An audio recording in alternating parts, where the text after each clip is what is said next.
Good evening, everybody, and thank you for tuning in to listen to me.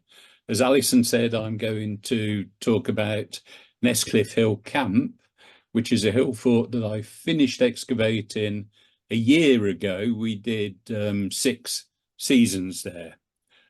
So I'll talk in some detail about the excavations there, just as an example of a hill fort.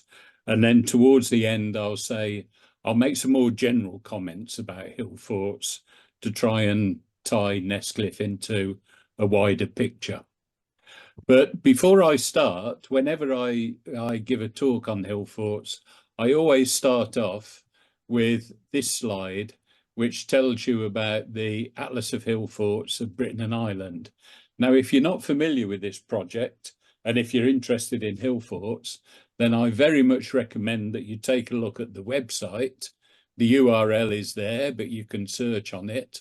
And there you'll get all the information you could ever want on 4,147 hill forts. And you can see them all showing as dots there. And there's 8 in Leicestershire, which are also on there. In England, Wales, Scotland, Northern Ireland, and the Republic of Ireland. It's free to use, and the data is downloadable, so you can do your own research in various ways if you want to. There is a book that goes along with it, and this is the book on the right-hand side. I guess you won't be rushing out to buy that because it costs about £140. So if you're not familiar with Nesscliffe, and I guess many of you aren't, it's in the village of Nesscliffe, just to the west of Shrewsbury along the A5, and it's in a Shropshire County Council countryside park. It was covered in trees until very recently, and this was on the land of Lord Bradford. It was part of the Bradford estate. And Bradford planted trees as a commercial crop in the 1950s. And here you can see the top of the hill. So Nesscliffe Camp is on a big lump of sandstone that looks out over the valley of the River Severn, completely covered in trees. In 2015-16, there was a very bad storm, which knocked over a lot of the trees, as you can see here. And Shropshire Council, together with Historic England, decided to come up with a management plan. And the management plan included archaeology, which is why we were invited to go and do some work there. And it also included the intention to convert the hilltop back to heathland, because originally this sandy soil was heathland covered in heather, and I think that is what they're still trying to do, although it's proven to be very problematic because of the speed that the trees, the undergrowth grows back. So the first thing that we did was to have an earthwork survey done by Historic England. And here you can see the surveyors working with old school technology, really. This is a plane table and tapes. Because of the trees, they couldn't use modern GPS technology. This is the plan that they produced. And I'll just talk you through the characteristics of the hill fort. Now, I'm assuming that you're all familiar with what are called hasher plans. So the hashers show the slopes. The wide part of the hasher is the top of the slope. The length of the hasher is the length of the slope. So here you can see that these two sides of the hill fort, the north and the west, are natural slopes. They're natural cliffs. And then there are 2 enclosures. There's an inner enclosure and there's an outer enclosure. And both the inner enclosure and the outer enclosure have one massive rampart and then a big ditch and then a smaller rampart, which is called a counterscarp bank. So this is what we would call a promontory fort, because it cuts off this inland promontory And it is also a multiple enclosure fort because it's got two enclosures. So this is quite an unusual type of hill fort in being both promontory and enclosure. And you can see from the 4,100 hill forts in the Atlas, only 177 of them are actually these multiple enclosure forts. Notice two things on the inner enclosure. The first is within this circle, you can see that there is what we would call an interned entrance. So here the rampart turns inwards there. You can see my cursor moving. And this rampart turns inwards there to create this interned entrance, which is in effect a sort of long tunnel corridor type of entrance that goes into the hill fort. Notice also that the modern path, which goes up the hill, goes through the original Iron Age entrance up to this highest point on the hill, which is called Oliver's Point.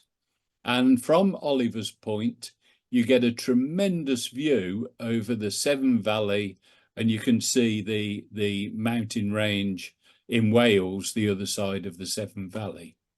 The second area that I've circled here is going to be another area that I'm talking about. So I'll talk about that one, and I'm going to talk about this one. But notice that the inner rampart here ends. So what we wanted to explore was whether that was an original entrance or whether that's just the rampart that's been damaged and it's not an original entrance. Notice also that the outer enclosure has got a suggestion of an interned entrance there, although it's badly damaged, which may well match the interned entrance of the inner enclosure. Now, we didn't do any work on the outer enclosure, and so one of the big questions is to do with the phasing of these two. Are the two enclosures contemporary, or was one of them earlier and then the second one was added?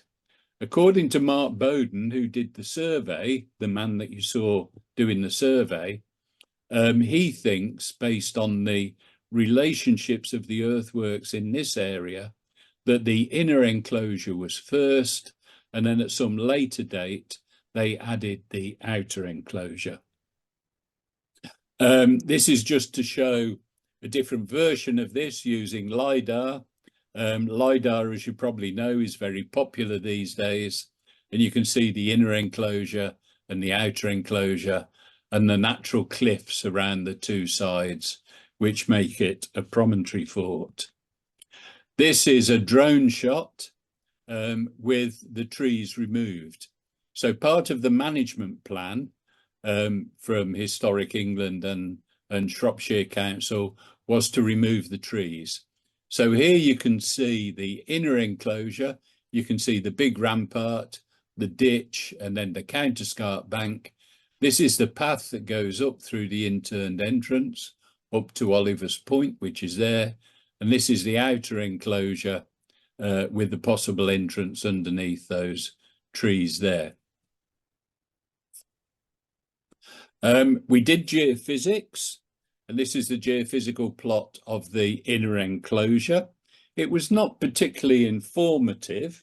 Here you can see the interpretation of the geophysical plot. This is magnetometry, which I think many of you will be familiar with. So here you can see the inner rampart, the interned entrance, and this break through the rampart, which I shall talk about in a minute. You can see there's a whole series of anomalies, both positive and negative anomalies in the interior. None of them sort of make much sense. There's a couple which seem to be curved. There's this one that looks as though it might be circular and could possibly be a roundhouse, but we excavated that area and we didn't find a roundhouse. And then you can see the rampart of the outer enclosure going along there. So the geophysics, generally speaking, weren't very helpful. And indeed, they suggested that there was really not very much going on in the interior of the hill fort at all. And this is not unusual. Quite a lot of hill forts show very little evidence for anything going on in the interior. There was some work done on this site before we arrived, and this was done way back in the 1950s. And it was done by a group of schoolboys, and they were all boys, from the Priory School in Shrewsbury. Now, this was quite a remarkable school because it produced three very famous and well-known archaeologists. Phil Barker, you may have heard of. He wrote a book years ago on excavation techniques. Peter Reynolds, who was the man who started the Butser Ancient Iron Age Farm, and Trevor Rowley, who's a specialist in Normans. So all three of these archaeologists were involved in the Priory School in Shrewsbury. Well, at the time of these excavations, 1953 to 55, Phil Barker was actually the art teacher in Priory School. And it was him that got the kids involved in digging these holes. And here you can see the series of trenches that they excavated. They claim to have found an occupation layer, and they claim to have found an inner face of sandstone blocks, the inner face of the inner rampart. They wrote a little report, which is in the county journal. Here's part of the report with their drawings of Roman pottery. They found lots of Roman pottery, which dated from the 2nd to the 4th centuries AD. They found quite a few Roman coins, which have subsequently been lost, so we haven't seen those. And they found various bits of flint and a piece of bronze. They didn't really find anything convincingly Iron Age. The two boys that ran the excavation, Gareth Jones and Rodney Hume, and wrote the report in the county journal, they are now in their 80s. This is them. We managed to track them down, and we got them to come and visit the excavation, and they were very, very pleased and interested in what we were doing. And this is part of the interned entrance that they're standing in. And here you can see one of their trenches, which for some reason they didn't backfill, but they should have. This is a trench across the inner interned entrance. And here you can see a 1950s photograph of this trench, showing some of the big stones of the entrance, which I'll talk about a little bit later. So what I'm going to talk about now is the first investigation that we did, and this is to see whether this is an original entrance or not. Now, don't forget that here we've got the viewing point of Oliver's Point, and outside the hill fort down here is a big flat area. What we managed to do was to excavate through the rampart here, and here you can see the sandstone bedrock. You can see that this is what we would call a box rampart. So it's got a front face of big stones there. It's got a rear face of stones there. And then the box itself, which this creates, is filled with dumps of stones and sand that has obviously been collected up, partly from the ditch, which is dug outside, and partly from scraping up topsoil from around. So you can see that it's quite a big rampart, and you can see along the bottom on the bedrock, there are these rows of boulders which they've put there to stabilize, I guess, to stabilize the actual rampart itself. Now, because of the way that the front face of the rampart and the fill of the rampart was broken through, and here you can see the front face and a gap going through it, and here's the front face of the rampart, and this is the gap going through, we came to the conclusion that this was not an original entrance. This was a break through the rampart, and presumably the material from the rampart was pushed down into the ditch. And this, I'm pretty sure, is the reason why. Lord Bradford, the previous Lord Bradford in the 19th century, was a member of the Society of Ancient British Bowmen. He was an archer. And in 1823, he organised the annual meeting at Nesscliffe. And you can see some of these contemporary etchings that we managed to track down. In the flat area that I showed outside the ramparts, there's the targets and the competition, the archery competition. There's the big marquees where they would eat. And notice that on the top, that is Oliver's Point. On the top there, the viewing point. And so there they've got another sort of marquee thing with flagpoles. So I think what that break through the rampart was access to Oliver's Point. It was for them to get from where this is taking place up to the viewing point at Oliver's Point, either walking or on carriages or wagons or something like that. If I now move on to look at the ramparts in a bit more detail, then what we've got here is what I would call typical Hillfort architecture. So we've got the front face of the rampart made up of these massive blocks of sandstone dug from the ditch. The fill of the rampart you can see behind that front face, the boulders and the sand filling it. Then we've got a berm, which is a flat, artificially flattened area in front of the rampart. And then we've got a massive rock-cut ditch. So this is a different view of it. There you can see the front face of the rampart and the fill of the rampart. This is the berm, the flat area, and this is the massive rock-cut ditch that you can see there. Notice that we're at the end of the ditch here, and that will become apparent why that's the end of the ditch soon. And the reason is because the natural cliff is just the other side of there. This photograph was taken when we stopped excavation at the end of one season. And the reason why we stopped excavation there is because we got evidence for metalworking down in the bottom of the ditch. You can see already that this is beginning to look very red and burnt. And if you look at this in more detail, this is with a bit more excavation, you can actually see these are the bases of furnaces or hearths. Well, not really hearths, they're more like furnaces. And you can see how burnt and heat reddened all of the rock is around there. So these people were metalworking in the bottom of this ditch. And this is some of the evidence that we got from the bottom of the ditch. This was smithing iron. It's not smelting iron, it's smithing. So it's making various tools or weapons or something from already smelted iron.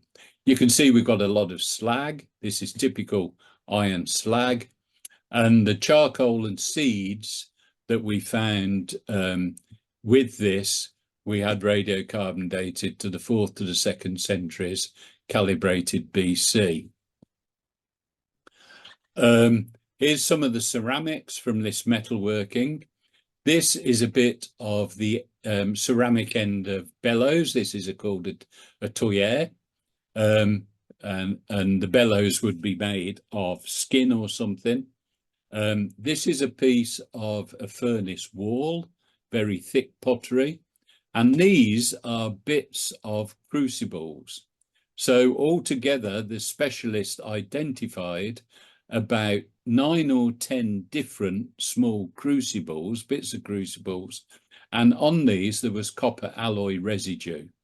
So we've got iron smithing and we've got copper alloy smelting in the bottom of this ditch. The environmental specialists looked at the various stuff that we found with this evidence, and the cereal grains, wheat and barley, straw, chaff and weeds, and they suggested that this was crop processing waste that was used as tinder to start the fires for the furnaces. In terms of wood, they found gorse, oak, hazel, willow, which was coppiced, apple, lime and ash, and they suggested that this would have been used as fuel for the furnaces. This is the terminal end of the ditch, and why I'm showing this is just to impress upon you really how beautifully made this ditch is. You can see the shape of it with the rounded corners.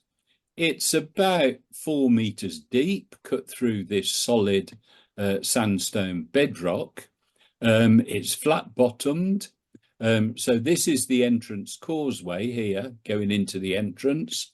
But what's absolutely staggering about this ditch is that all the way around the face of it, there were tool marks.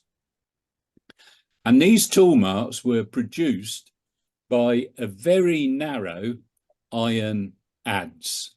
So people, after they'd sort of initially dug out this ditch, they then went all the way around the faces with these little adzes, shaping the faces, shaping the corners.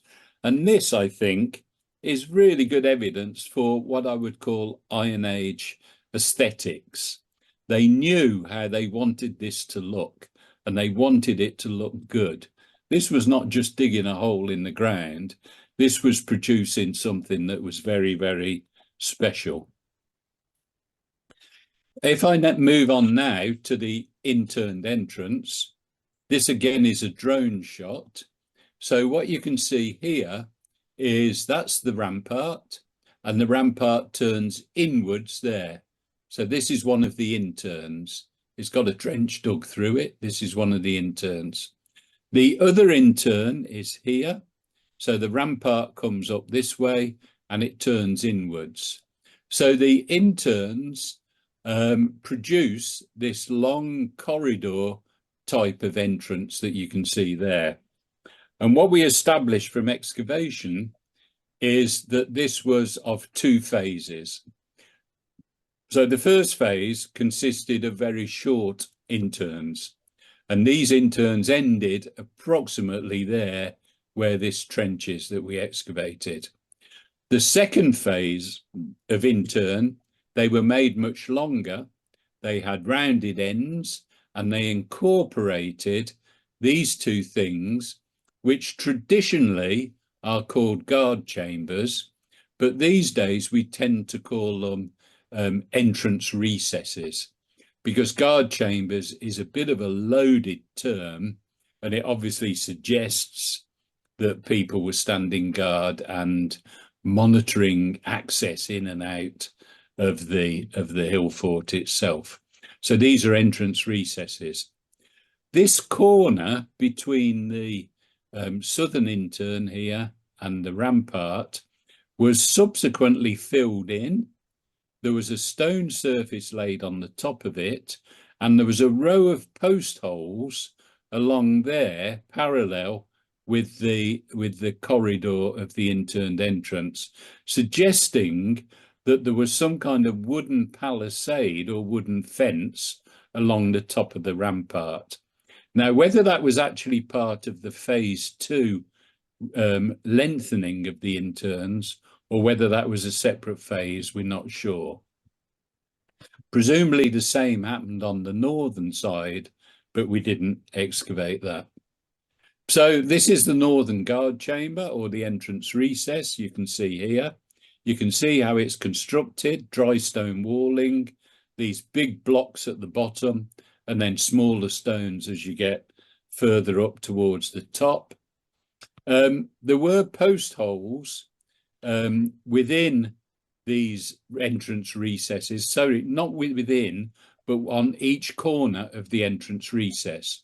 So this post hole here is on the end of the entrance recess, which goes that way. And then there was another pair of post holes, which are the post holes for the inner gate across the entrance passageway. Now, the interesting thing about these post holes that you can see here is that they really do suggest that the way this was constructed was that the posts were sunk into the ground. So they dug a hole, put the post in, and then they built the walls, the entrance recesses, and the revetting wall of the passageway around the posts themselves. At the end of the passageway, there were outer gate posts, which suggests, as we expected before we started excavating, that there was an inner and an outer wooden gate. The guard chambers themselves were floored, and here you can see the stone flooring of this is the southern guard chamber going around there. You can see the flooring of it. And the end of the interns were beautifully constructed with these round terminal ends that you can see there. And this is the fill of the terminal, the fill of the intern, which is the same as the fill of the ramparts themselves, which consists of rubble and sand. One of the things to notice here is just outside the end of the intern here, you can see all of these pebbles. This is an artificially laid surface, and these are river-worn pebbles, so they're not indigenous to the top of this hill. People have gone somewhere else, presumably to a nearby river or something, and they've collected these stones and they've brought them up to the top of the hill and they've laid them as this surface around the end of this intern entrance. The southern intern showed something that was a bit curious. To the left here, you can see this very nicely constructed part of the revetting wall of the intern with relatively small stones. And then there's this area with these great big stones just sort of haphazardly laying as part of the revetting wall of this. And this very much looked to us like it was some kind of fairly rapid repair. I don't know whether the wall had collapsed and they just repaired it, but it was certainly very different to the rest of the revetting wall of the interns. This is the corner that I mentioned before that was filled in. Here you can see the wall of the intern, and this is the fill of the corner. This is the stone surface on the top, and this is one of the post holes which ran along the top of the intern, parallel with the intern.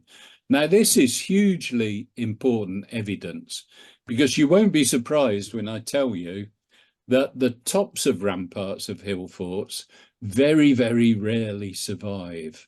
And the tops of ramparts have hardly ever been excavated, because you've got 2,500 years of erosion, and much of the rampart has been eroded down into the ditch itself and filled the ditch. So you very rarely get the tops of ramparts. At the other end of this rampart, and you'll see it in a reconstruction drawing in a minute, there was a small gate which is called the postern gate. So here's the end of the rampart. That's the outer face of the rampart. This is the end face of the rampart. And there there are these things which are not really post holes. They're more like post pads. So they're sort of indentations in the bedrock where presumably a post would have stood to create what we're suggesting, a tower of a small postern entrance like this. So this is a reconstruction drawing that Shropshire Council had done which will appear on new interpretation boards on the site itself. So you can see the face of the rampart, the interned entrance with the outer gate and the inner gate, and then the 4 post holes either side of the 2 entrance recesses or guard chambers with this bridge over the top. You can see the palisade or fence on the top of the rampart, and these are the interns there, that one there and that one there. The ditch with metalworking going on in the bottom of the ditch with these furnaces burning there. And this is a close-up of the detail of the main interned entrance. You can see the stones of the ramparts, outer gate, inner gate, and the entrance recesses or guard chambers are underneath there. Now, I'll say a little bit more about these guard chambers because they are really quite important. Guard chambers, and this is the map from the Hillfort Atlas of sites with guard chambers. There's not many of them, considering there's 4,100 Hillforts. They were first sort of written about and counted by Jim Ford Johnson in his book in 1976, and he thought there were about 15 in England and Wales, and that's just from surface evidence.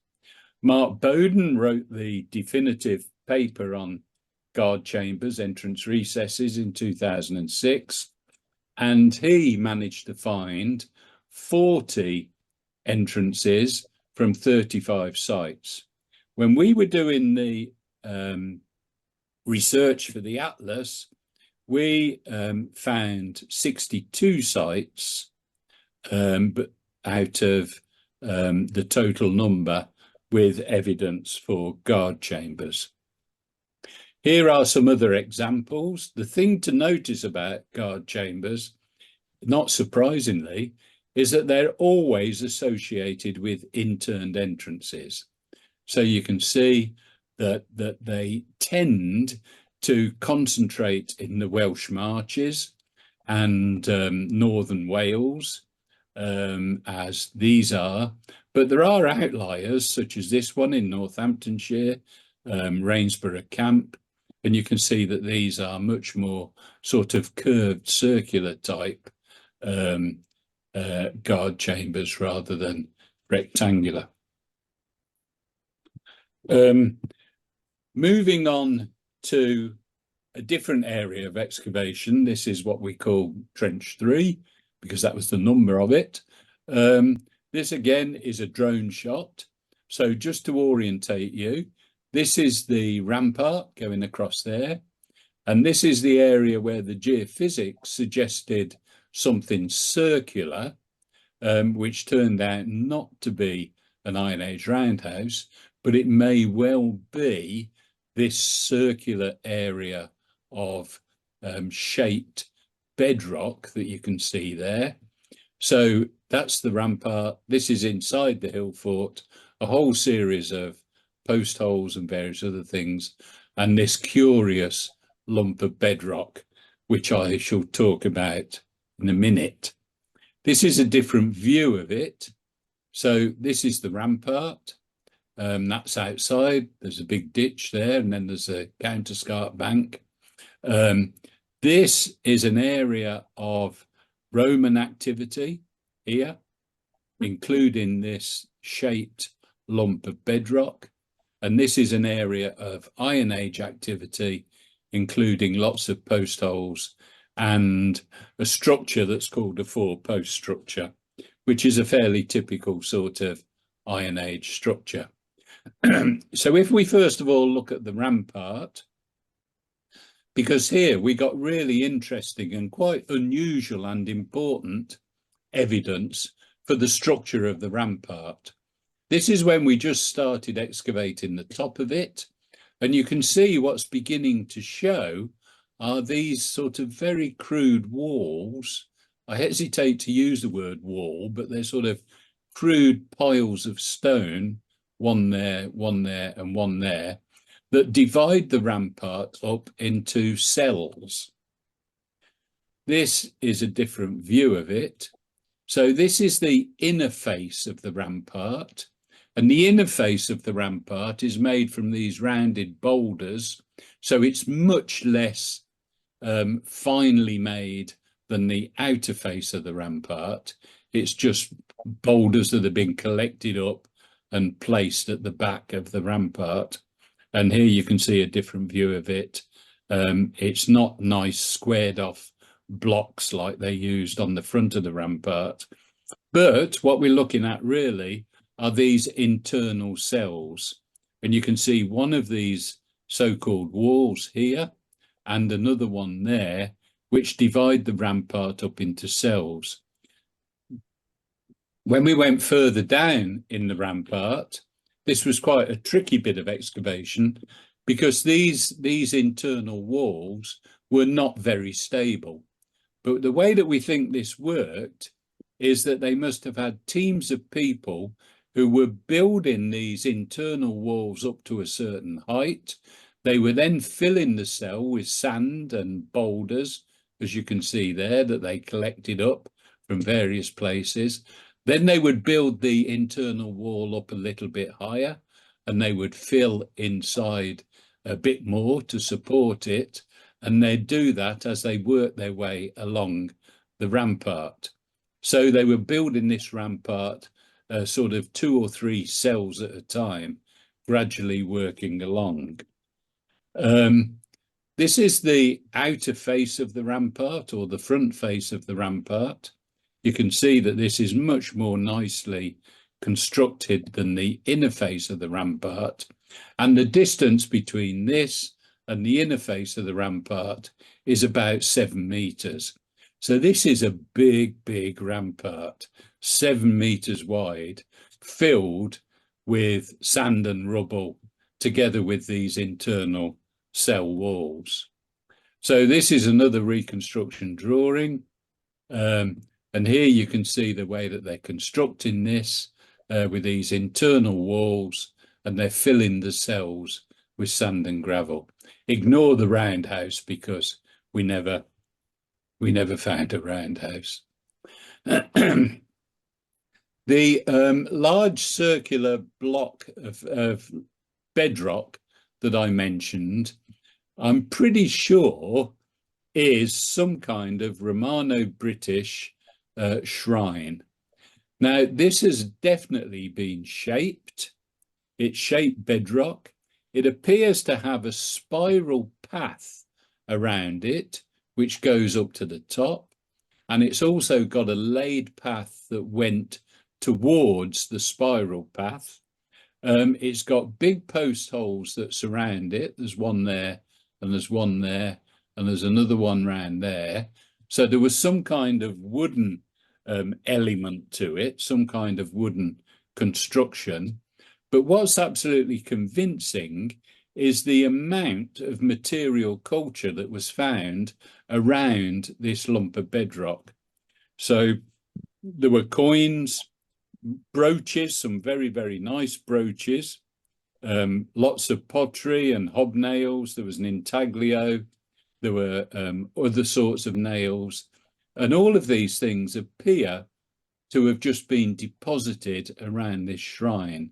And if you look at other Roman rural shrines, you'll see that the deposition of things like this is really quite sort of standard practice. These are votive offerings that people are making at this shrine. So this is a drone shot of it, and you can see the post holes associated with it, and the laid path went in that direction. This is the direction of the laid path towards this more spiral sort of path that goes up to the top of it. And here you can see evidence for this laid path. Now, what may be relevant here is that in 2019, not far away from this point, and then they never give away the actual location of these things, because this was discovered by a metal detectorist, is the so-called Shrewsbury Hoard. And if you go to Shrewsbury Museum, you'll be able to see it. And this is about 1,000 Roman coins that were buried in a pot. And it was buried in around about 335 AD. So whether this is anything to do with the fact that this Roman shrine was there, and in the Roman period it was some kind of religious place, I think that's quite believable. So the area of Iron Age activity that you can see here really consisted of just numerous post holes. 4 of them resolve themselves into pretty much a square, as you can see here. You can see how nicely these post holes are made down through the sandstone bedrock. But this is a really typical, what's called 4-post structure, and you find these on lots of Iron Age sites. They are often interpreted as raised granaries or some kind of raised building. And here you can see some of the post holes, and some of the post holes have been replaced, presumably because the post itself rotted. So just to summarise what I think are some of the highlights of the Nesscliffe excavations, we've got very, very well preserved guard chambers or entrance recesses. And I would argue that these are some of the best preserved anywhere. The northern one is still standing to nearly 2 meters high. We've got 2 phases of interned entrance, which we've dated. We've got internal structure of the rampart, which is very unusual. We've got post holes along the top of the rampart, which again is very unusual. Iron and copper alloy working, which is dated. I mean, this is not unknown from Hillforts, but it's very unusual to find them in the bottom of a ditch. We've got lovely tool marks in the ditch, which again is quite unusual. Internal Iron Age activity, not terribly unusual, and Romano-British reuse and a possible shrine. We've had a series of radiocarbon dates done, and this is pretty much, I think, the dating, the date ranges. So the ramparts were first constructed with the short interns and a single gate between the years 790, 540, calibrated BCE. Then between 520 and 380, the gate was remodelled. The long interns with recesses and 2 gates, and probably the palisade on top of the rampart, were constructed. And then within or just after that period, we get the metalworking in the ditch between those dates.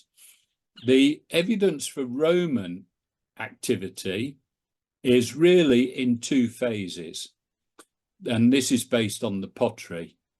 We've got early Roman military pottery. This is black burnish ware.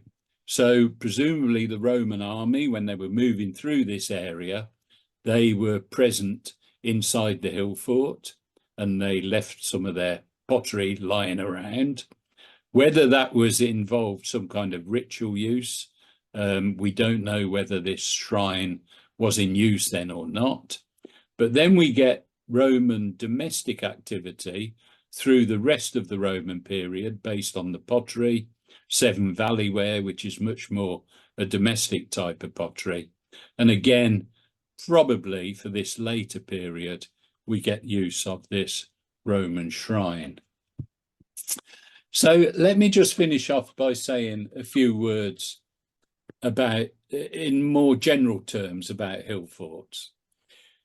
And hill forts then are the most obvious legacy of the Iron Age. And this is the sort of general perception, I think, of what hill forts were used for. It's all to do with ancient British warriors, and they were forts. I mean, look at the name, Hillforts.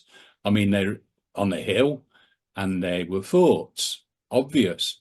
And when you look at sites like Maiden Castle in Dorset, perhaps the best known hill fort, then the immediate impression and reaction is that these are defensive sites. You know, they're to do with warfare and battle. But the evidence really doesn't support these sorts of interpretations. I mean, what we discovered when we spent 4 years looking at the evidence for hill forts, constructing the atlas, is that there are big problems in defining what a hill fort is. There are small ones and big ones. There is no such thing as a typical hill fort. There are all sorts of problems with the setting of hill forts. By no means are they all on hills. You get lowland forts, you get hill slope forts. There's big problems with the dating of hill forts. Very few have been dated. There's problems with the morphology. And when you look for evidence for how hill forts were used, then again, there are big serious problems there. Some hill forts show very little evidence for anything going on inside them, and others do show roundhouses and pits, which suggests that people were certainly living in the hill fort, if not for great lengths of time or permanently, at least for some time. So this slide is to show the changing interpretations of hill forts.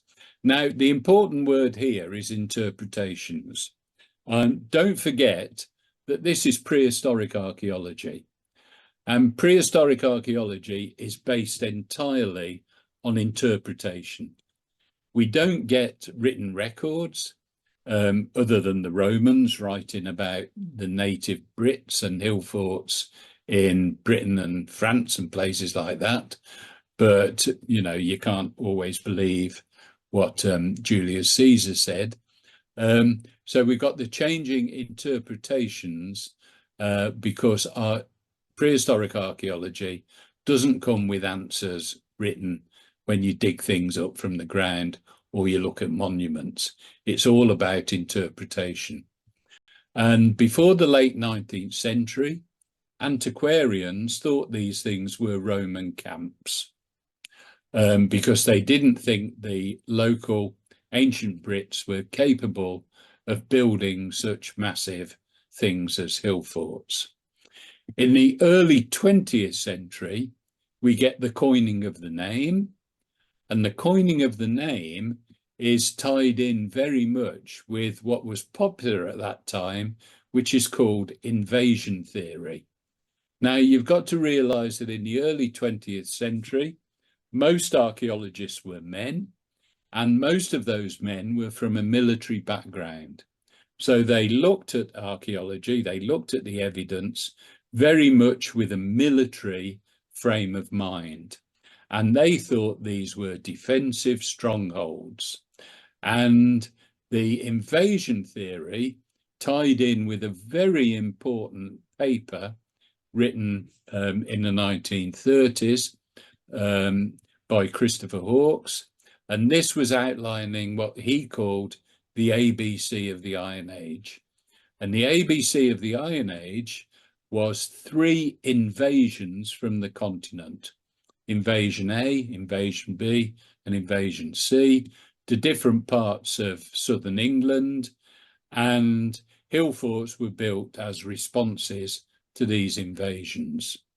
So this idea of defence and stronghold really persisted until the 1960s. And in the 1960s, we get the beginnings of large-scale interior excavations. Now, the most well-known one of this is Danebury in Hampshire.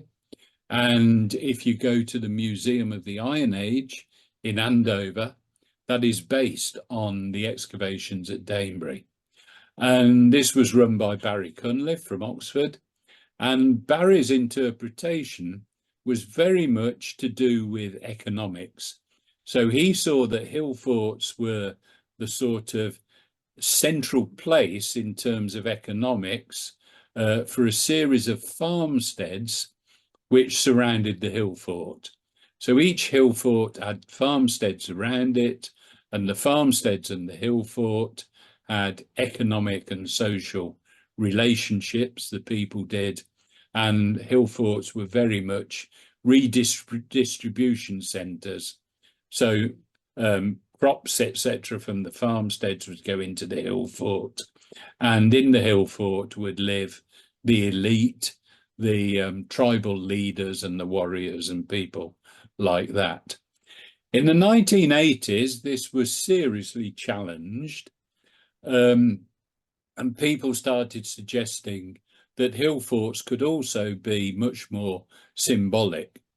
So there was very little evidence for hill forts being attacked or being defended, and people suggested that hill forts were partly, if not entirely, displays of power and group importance.